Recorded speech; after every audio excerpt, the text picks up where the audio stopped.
Good morning, beautiful. How are you guys doing today? I'm back. It's a new week, it's a holiday week, and we should always be thankful. It shouldn't take a holiday for us to wake up with praise and thanksgiving in our body. We should always want to express our thanks, even through the tough times, even through the happy times, our sad times, because a lot of the times, 9 times out of 10, you can line up the street with people that would give anything to be in your position. And that brings me to my topic today of release. And what I mean by release is releasing our expectation on other people's actions, words, emotions, reactions, and what we think people should or should not do. It's very hard to go into any situation with an open mind or an open heart or just think outside of ourselves because we have come into so many different things that we've encountered ourselves that we tend to be biased or judgmental. But, excuse me, when you really put forth the effort and say, I'm going to hear this person out, or I'm going to look at it a different way. I tend to encounter people in situations with one of a few questions. One of the questions is, what am I supposed to learn out of this? The lesson's not for me. How can I help? Why? I don't go into situations, encounters, dealing with people on a defense or an offense, let alone. What I do is I try to see the good in everything. A flat tire, locking my keys in the house, leaving late, leaving early. I look at what was the message God was trying to send to me. I'll be right where I'm supposed to be, doing exactly what I'm supposed to be doing. Not saying throw away your schedule, not saying throw away your beliefs, not saying go against what you know is right. But what I am saying is when you encounter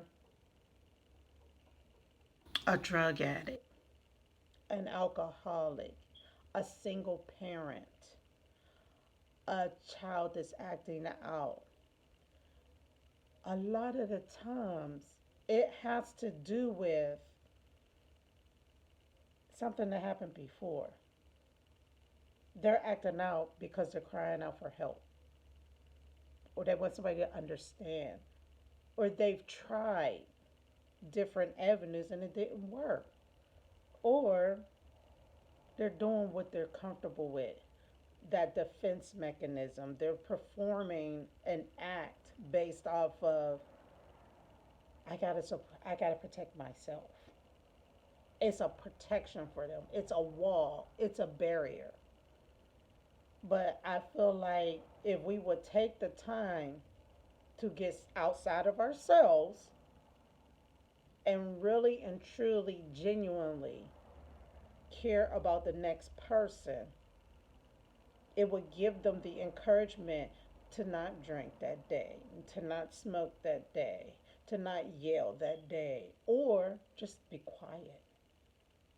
I tell my kids all the time, before you speak, think about what you're going to say because once you say it, you can't take it back. In today's society, people are really living, they're existing. They're not even really living, they're existing. So they put in all these little coping mechanisms to help them make it through the day, and that's what they give off. But because we haven't taken the time to heal those different layers, And some of us have had a lot of trauma. Some of us endured a lot of things in life. So there's things that a lot of the times when I share my testimony, a lot of people be like, well, how can you laugh the way that you do? Or I would have never known. You don't look like you went through all of that. That's because of the God in me. I hold on to God so much harder than I hold on to anything else. Because at a point in time, with everything and everybody I had around me, God was all I had. And He is still all I have. He gives me the strength and courage to get up every day, to take care of my kids, to keep pressing, to keep reaching out to help the next person, to try to figure out how can I help you feel better? How can I help you smile? Because the more transparent I am, the better I feel. You can't hurt me with what used to happen to me. You can't hold over my head my scars because I faced those scars and they made me who I am. I own what happened to me. I can't change it. I can't erase it. I can't get rid of it.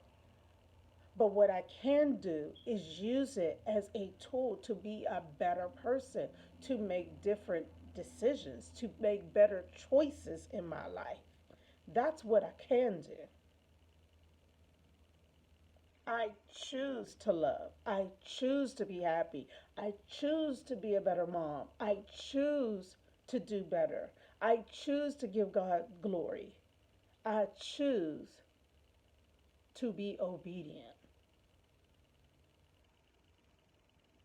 And this week, as we get closer to the national holiday of Thanksgiving, I just want you guys to keep in mind we have a gazillion choices to make throughout our day.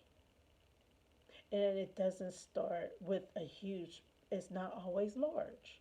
It's those little things. Do I open a door for somebody? Do I smile? How was your day? And mean it. Not just out of, just to have fluff out there. When I ask somebody how their day's going or tell them I love you or tell them God loves you and so do I, that's because I really, really, truly, I do. I love you guys. To God be the glory. And I see you guys next week. Have a happy, blessed, wonderful holiday.